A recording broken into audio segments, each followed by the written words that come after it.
ஹல்லேலூயா. Zion வேதாகம ஆய்விற்கு அன்போடு கூட இயேசு கிறிஸ்துவின் நாமத்தில் உங்களை வரவேற்கிறேன். இன்றைய தினத்திலும் யாத்திராகம புஸ்தகம் அதிகாரங்கள் 7 முதல் 9 அதிகாரங்களில் உள்ள வசனங்களை தியானிக்க சர்வ வல்லமையுள்ள தேவன் தாமே நமக்கு கிருபை பாராட்டுவாராக. யாத்திராகமம் 7வது அதிகாரத்திலே கர்த்தர் மோசேயை நோக்கி, பார், உன்னை நான் பார்வோனுக்கு தேவனாக்கினேன், உன் சகோதரன் ஆரோன் உன் தீர்க்கதரிசியாயிருப்பான் என்று சொல்லி ஆண்டவராகிய தேவன் அனுப்புகிறதை குறித்து பார்க்கிறோம். எகிப்து தேசத்திலே பார்வோன் தான் கடவுளுடைய அவதாரமாக கருதப்பட்டான். ஆனால் இங்கே பார்வோனுக்கு மேற்பட்டவனாக ஆண்டவராகிய தேவன் இங்கே மோசேயை நிலைநிறுத்துகிறதை குறித்து பார்க்கிறோம். கர்த்தர் தன்னுடைய பிள்ளைகளை அவர் மேன்மைப்படுத்தி நிலைநிறுத்துவார். இந்த அருமையான தியானத்திலும் பங்கு பெறுகிற ஒவ்வொருவரையும் அவர் மேன்மையான ஆசீர்வாதங்கள் நிரப்பி அநேக கண்கள் முன்பதாக சத்துருக்கள் முன்பதாக பந்தி ஏற்படுத்தி அவர்தாமே தன் பிள்ளைகளை சாட்சியாக நிறுத்துவார். கர்த்தருடைய பரிசுத்த நாமத்திற்கு மகிமை உண்டாவதாக. இதோ இஸ்ரவேல் ஜனங்களை விடுவிக்கும்படி மோசேயும் ஆரோனும் அங்கே பார்வோனிடம் சென்ற பொழுது ஆண்டவராகிய தேவன் ஒரு அற்புதத்தை காட்டுங்கள் என்று சொல்லி ஆரோனை நோக்கி உன் கோலை எடுத்து பார்வோனுக்கு முன்பாக போடு என்று சொல்லும் பொழுது சர்ப்பமாகவும் என்று சொல்லி ஆண்டவர் சொன்னார். அதே போல் போட்ட பொழுது சர்ப்பமாகிவிட்டது. ஆனால் பார்வோன் சாஸ்திரிகளையும் சூனியக்காரையும் அழைப்பித்து எகிப்தின் மந்திரவாதிகளும் தங்கள் மந்திர வித்தையினால் அப்படி கோள்களை சர்ப்பங்களாகும்படி செய்தார்கள். ஆனால் இங்கே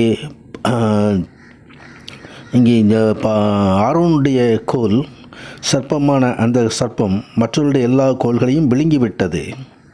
கர்த்தருடைய பரிசுத்த நாமத்திற்கு மகிமை உண்டாவதாக. ஆம், மந்திரவாதிகள் சூனியக்காரர் இவர்கள் செய்கிற எல்லா காரியங்களையும் மேற்கொள்ளக்கூடிய அதிகாரத்தை ஆண்டவராய் தேவன் தன் பிள்ளைகளுக்கு தருவார். தொடர்ந்து தண்ணீர் இரத்தமாக மாறிய வாதையை குறித்து எழுதப்பட்டிருக்கிறதை குறித்து பார்க்கிறோம். தண்ணீர் இரத்தமாக மாறினதினால் மீன்கள் செத்து நதி நாறி போயிற்று. கர்த்தர் நதியை அடித்து 7 நாள் ஆயிற்று. அவளுக்கு குடிக்க தண்ணீர் இல்லாமல் நதியோரத்திலே ஊற்றுகளை தோண்டி கொண்டிருந்தார்கள். தொடர்ந்து 8வது அதிகாரத்திலே ஆண்டவர் மீண்டுமாய் மோசேயை அங்கு பார்வோனிடம் அனுப்புகிறதை குறித்து பார்க்கிறோம். அப்பொழுது பார்வோன் விட தவறினால் தவளைகளினால் வாதிப்பதை குறித்து ஆண்டவர் தெரிவிக்கிறார். நதி தவளைகள் திரளாய் பிறப்பித்து அங்கே தவளை அதிகமாக குளங்களிலும் நீர்நிலைகளிலும் மிகவும் அதிகமாய் தவளைகள் புறப்பட்டு வரும் என்று சொல்லி அங்கே ஆண்டவராகிய தேவன் சொல்லுகிறதை குறித்து பார்க்கிறோம். பார்வோன் மோசேயும் ஆரோனையும் அழைப்பித்து தவளைகள் என்னையும் என் ஜனங்களை விட்டு நீங்கும்படி கர்த்தரை நோக்கி வேண்டிக் கொள்ளுங்கள், கர்த்தருக்கு பலியிடும்படி ஜனங்களை போக விடுவேன் என்று சொன்ன போதிலும் அவர்களை பார்வோன் போக விடவில்லை. கர்த்தருடைய பரிசுத்த நாமத்துக்கு மகிமை உண்டாகும். பார்வோனுடைய மனம் கடினப்பட்டு போயிற்று. தொடர்ந்து பெண்களினால் வாதை உண்டாகும்படி ஆண்டவர் செய்ததான அற்புத காரியத்தை குறித்து பார்க்கிறோம்.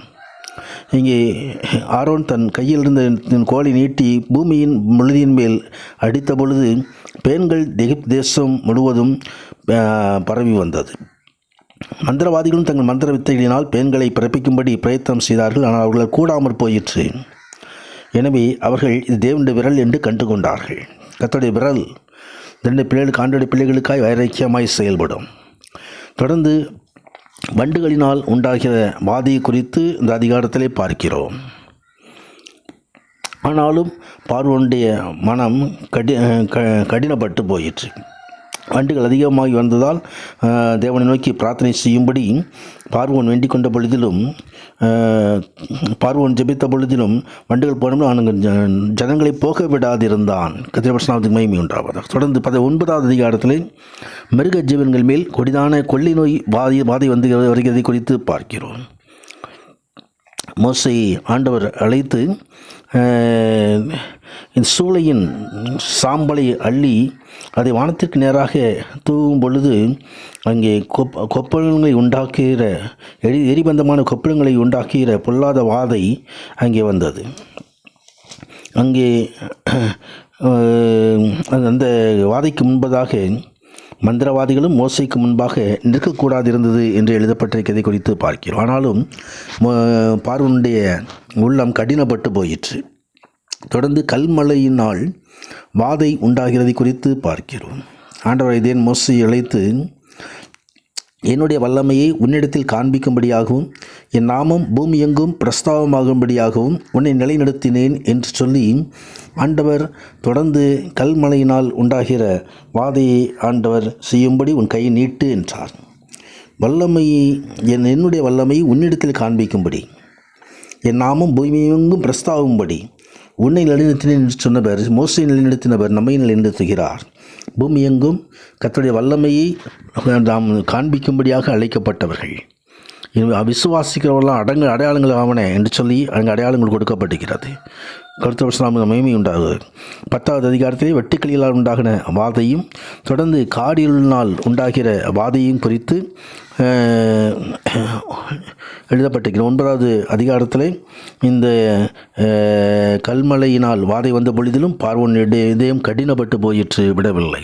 தேவனாய் கர்த்தர் இந்த அற்புதமான நாட்களில் நம்மோடு இருப்பார், நம்மை நடத்துவார், மேன்மைப்படுத்துவார். பரிசுத்த நாமத்துக்கு மகிமை உண்டாவதாக. ஆமேன், ஆமேன்.